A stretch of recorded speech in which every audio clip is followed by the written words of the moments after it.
All right, Mr. Dave here. I have kind of rigged up a whiteboard here in the office with lights here, there, and everywhere. It's not perfect, but it kind of has the board pretty unreflective.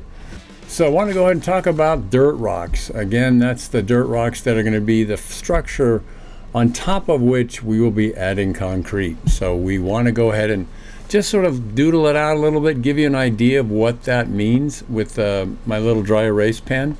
So we're going to go ahead and look at just getting the dirt ready, concrete coverage, mixing the concrete and applying it. Those are the sessions you will be watching once you're done with this little quick lecture. But the idea is to be able to make a mound of something that can be covered with concrete.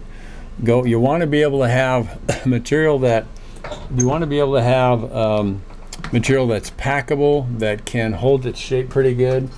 So you want to have sort of a sandy,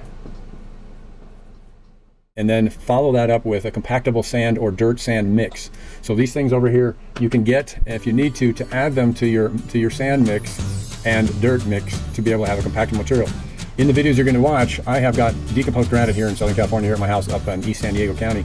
And when it gets wet and you compress and compact it, it's very, very hard. It's got a lot of fines in it, is what they would say. Sandy loam has a lot of fines in it. And so those kind of things allow for sand to be material, to the dirt really, to be packed very easily and very well.